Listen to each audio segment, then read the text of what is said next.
السلام علیکم د swatnews.com مینوالو زه یم ستاسو ورور ستاسو ملګری محمد زبیر خان. تاسو ګورئ swatnews.com.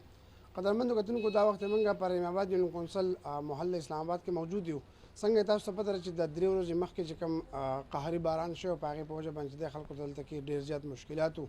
په هغې کې یو مشکل چې دی هغه د هوا سره طرفه د خلکو باندې مسلط شوی چې هلته کې دا خلک د صفایي نظام چې تاسو موږ په خپل سکرین باندې ښیو چې صفایي نظام نشته.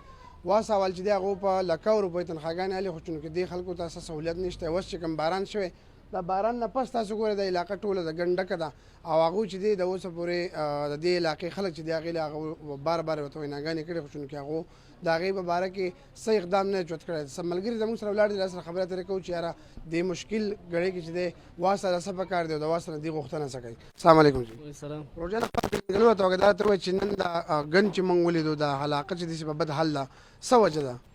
دا خو زما نوم قسمت علي دی چې د زه اوسېدونکی یم. دا علاقه چې په بد حال ده د وا سره طرفه ده، دا قدرتي آفت دی، ټیک ده، خو د وا سره طرفه دا موږ بار بار ویناګانې واساته کوو واساته تر اوسه پورې دې ځای نه راغلی چې راشي وایي ایکشن اخلو، خو لا تر اوسه پورې ایکشن نه دی اخیستی. څلور 15 ورځې وشوې د وا سره نه څه پته لګي او نه پسې ایکشن اخلي، صرف بار بار وایي چې درځو او لرې کوو درځو او لرې کوو، صرف دا وینا ده. هغو دا راته ووایي چې کوم مطلب کرونا وبا چې شروع شوې ده د هغې سره بیا دا ګندونه چې هلته کې دي د دې ګندونو په وجه باندې هم مزید مطلب چې بیماریانې بالکل پیلاویدی شي د دې ګندونو د وجې نه. تاسو دا ګندونه وینئ په خپله د دې د وجې نه زیات تر بیماریانې د دې د وجې نه لګي. دا نلۍ خرابې نلۍ بندي په دې لاره باندې دا کم ګندګي چې پرته ده د دې د وجې نه دا بیماریانې لګېدی شي. کرونا وایرس دا په خپله دعوت ورکول دي چې کرونا وایرس د دې نه په خپله لګېدی شي. مننه. د دې علاقې کوم ناظم چې دی فاروق احمد چې هغه هم د دې علاقې دپاره ډېر زیات ستړی کوي، منډې وهي، خو چونکې دلته کې چې دی هغه جزم بېوسه دی ځکه چې د هغو سره هغه کوم اختیار چې هغه ختم شوی دی. دا سره به خبره ترې کوو چې هغه څه وایي. السلام علیکم. جی وعلیکم السلام. ناظم صاحب دا راته ووایي چې تاسو د علاقه چې موږ ولیده دا خو ډېر زیات دلته ګن پروت دی، ډېره په بد حال ده. نو مطلب دا ووایي چې یاره دې دپاره چې کوم یو محکمه ده واسه هغه چې دی هغه د دې دپاره صفایي دپاره هغو چې دی تنخواګانې اخلي، مطلب دا ده چې پوره مراعات ورکوي. نن تاسو په بد حل څه وایي په دې حوالې سره؟ اعوذ بالله من الشیطان الرجیم، بسم الله الرحمن الرحیم.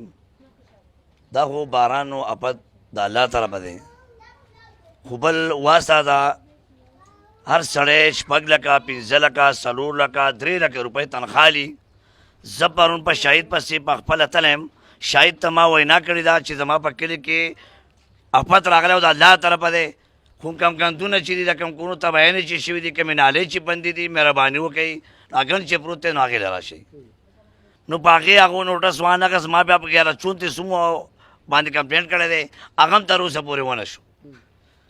نو آیا لکه دا ګند نن څلورمه ورځ ده، خلک وایي کرونا ده، نو کرونا خو به خامخا خلکو ته لګي چې نالۍ ګندی ګند پروت دي اوبه به لا راځي.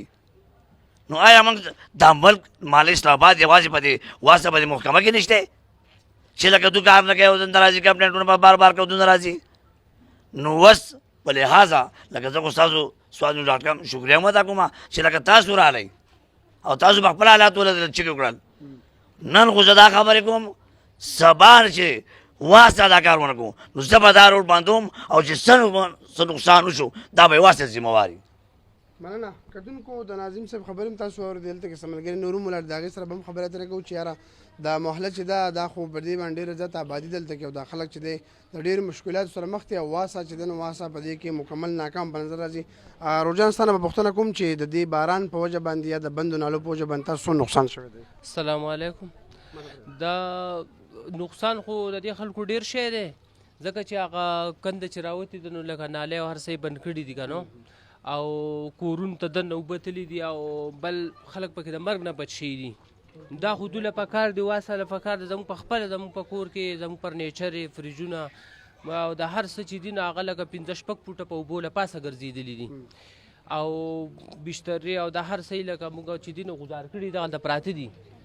او نقصان خو دې خلکو ډېر شی دی، خو دوی له پکارو په ورځ باندې یا په سباله دوی له پکارو چې دوی راغلی چې هلکه دا خو په قهر راغلی دا خو ګوره دا دونه درزاری دوی اورېدلی دا باران یې خلیدلی چې تیز باران دی که نو په دوی کې دومره دغه نشته چې هلکه دوی راغلی په سباله دا هر څه یې چوت کړی یا راغی د خلکو تپوس یې کړی چې یاره دلته دا خلک مړه شو چي شو که نو دا تپوس چا نه دی کړی.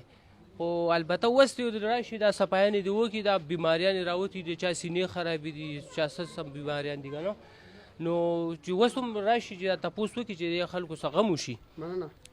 قدرمنو کتونکو د خلکو خبره تاسو واورئ یقینا چې په دې کې د ټول ذمہواره محکمه چې دا غواسه ده چې د هغې د غفلت په وجه باندې نن د خلک د مشکلاتو سره مخ دي او د خلکو چې دی په لکاو په کروړو روپو تاوان نشوي ځکه چې کورونو ته زیان رسېدلی دی په هغې کې د هغې قیمتي لوښي د هغې فرنیچر دا مختلف څیزونه چې دی هغه خراب شوي دي هم د دې د غفلت د وجې د دې بر وخت چې دی کاروایي نه کوي بر وخت صفایي نه کوي د هغې په وجه باندې چې دی خلک د ډېرو ستونزو سره مخ دي زما د پروګرام مین مقصد هم دا چې دغه محکمه چې په کروړو روپو د هغې باندې چې مطلب مراعات ورکولی کېږي د هغې تنخواګانې په لکاو روپو دي افسران په دفترو کې ناست دفترونو چې دی د اجاره کوي خو چونکې دلته کې عملي کار په نظر نه راځي زما د پروګرام وخت پای ته رسېدل اجازه راکړئ د الله په امان